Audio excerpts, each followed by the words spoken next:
Hello and a warm welcome to this week's edition of Invest Africa. I'm Bronwyn Nielsen. Well, it's regarded as the world's second largest cocoa producer, and after South Africa, Africa's biggest gold miner. Ghana is one of the continent's fastest growing economies and the newest oil producer. This week we unpack some of the challenges and opportunities that this West African country is facing.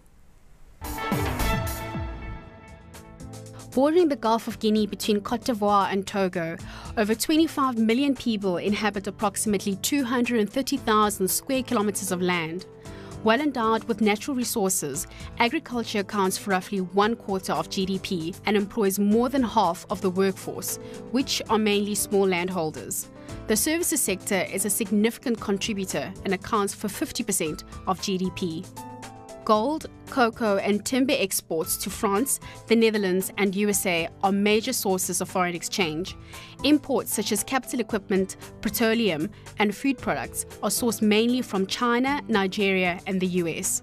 The number 2 grower of cocoa was one of the world's fastest growing economies in 2011, after pumping oil for the first time at its Jubilee field in November 2010.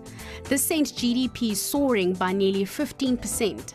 Sound macroeconomic management, along with high prices for gold and cocoa, also helped sustain GDP growth between 2008 and 2011. Ghana's economic growth is expected to slow down this year and cool even further in 2013, with growth expected to post at around 8.2% and 7.7% respectively. A key risk to the fiscal outlook for 2012 is the possibility of higher public spending and wage pressures from the implementation of the new pay policy. The West African country has remained an oasis of stability in a region that is plagued by coups and civil unrest. Ghana further solidified its political maturity after the death of Ghanaian President John Otta Mills. Ghana's Vice President John Mahama has since assumed the role of interim president.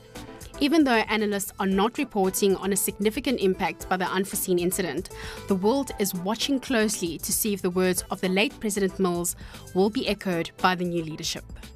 I hope that by the time I leave office, I would have helped to raise the living standards of our people.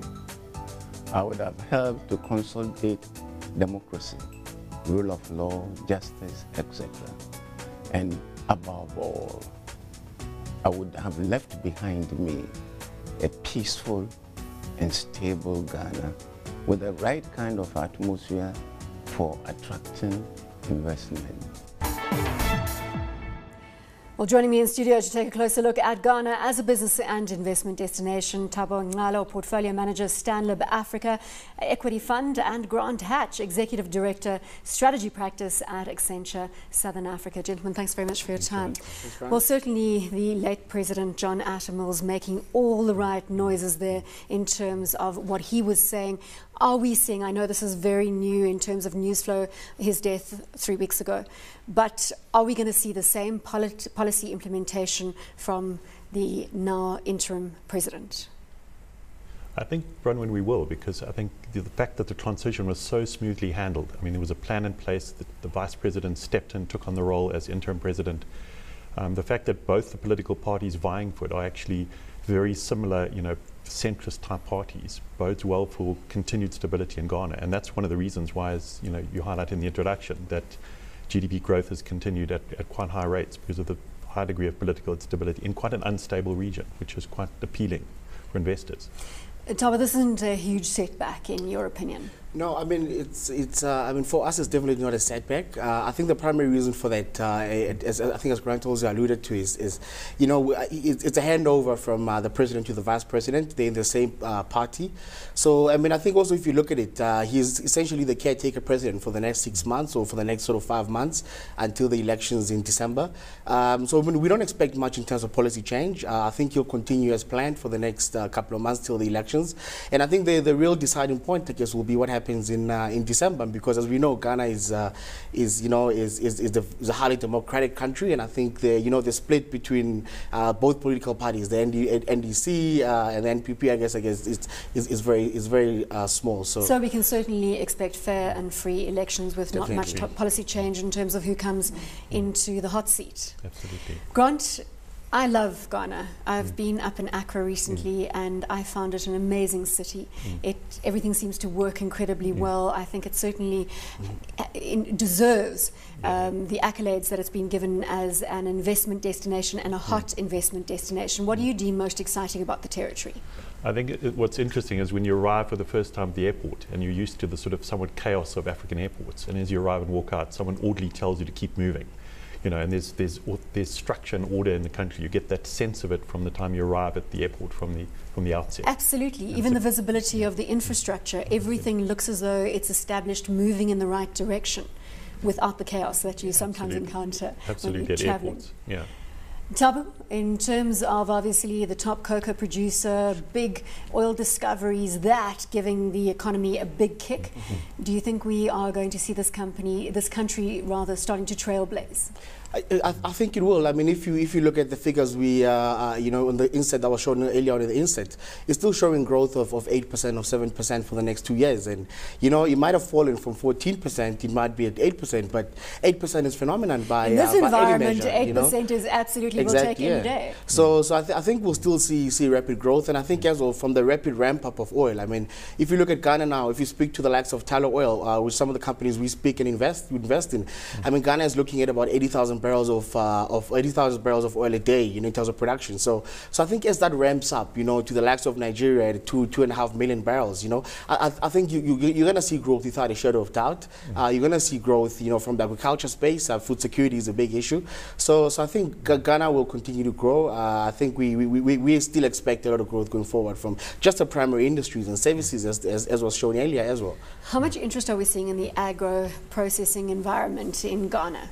Well, I think it's across the whole region, because I think what's really driving investment in agriculture, and Nigeria sort of have this problem. So it's really interesting, the parallels between what Nigeria went through and Ghana is that basically, you know, there's a lot of food import into countries like Nigeria. So the question is, how quickly can countries develop their domestic agriculture sector, reduce dependency on food imports, you know, to reduce dependency on maize and commodities that are traded globally is really the key challenge. So the big question for Ghana is, having discovered oil now, do they go down a different development route to the one Nigeria did, where they focus strongly on oil at the expense of agribusiness and agriculture, and then have to correct later? Or do they actually continue to drive their sort of domestic agriculture sector?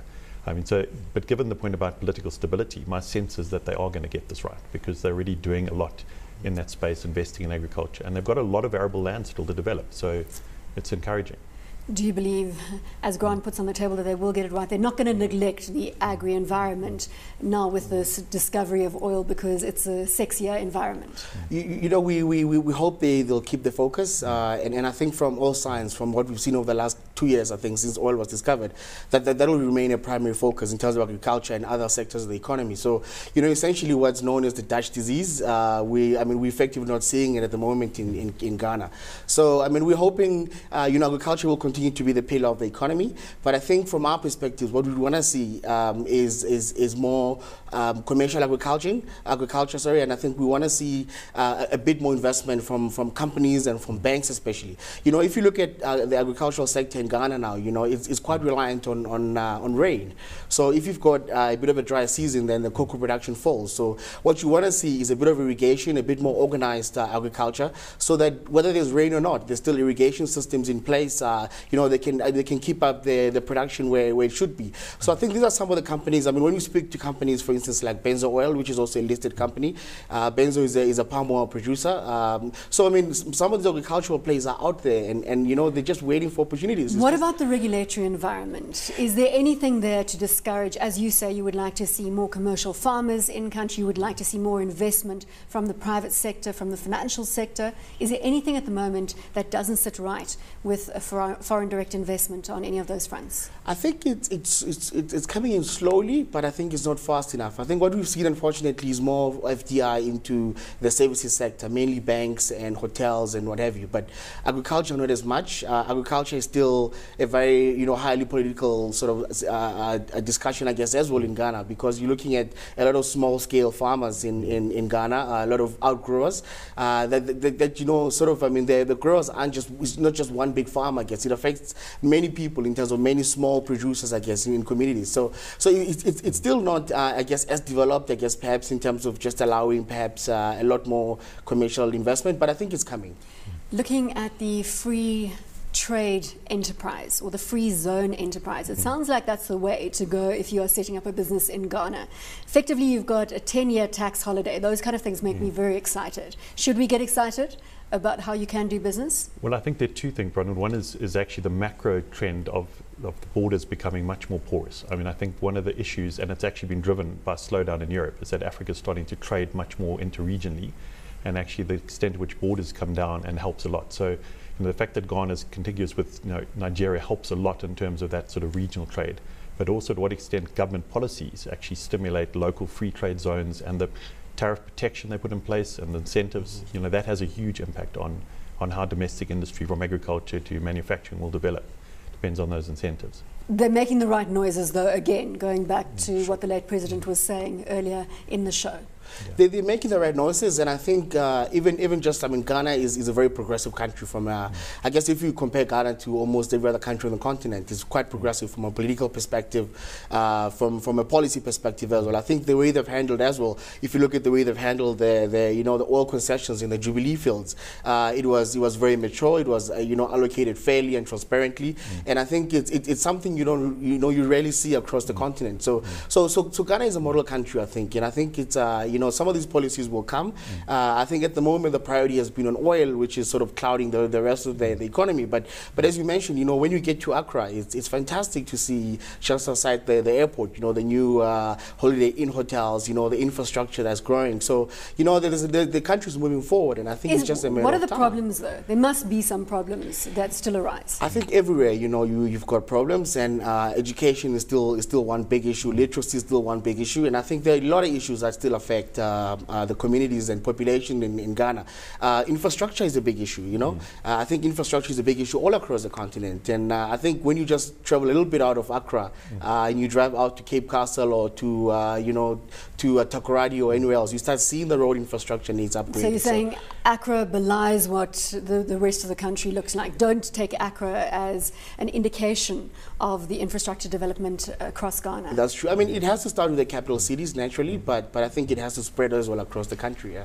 But I think the infrastructure question is really important, because if you look at the development in Ghana, it has been, you know, there's been a lot of development around elections and also events like sort of Africa Cup of Nations, sort of, and then the infrastructure is developed to a point and then stops. So there's also a lot of shells of half-built hotels also around the airport in Accra that need to get developed. And also to develop the infrastructure out to support agriculture, because you're not going to create a vibrant agriculture economy without linking small-scale producers to commercial producers to supply chains and getting that integration working effectively. We're going for a quick commercial break. More on Invest Africa when we return. Stay tuned.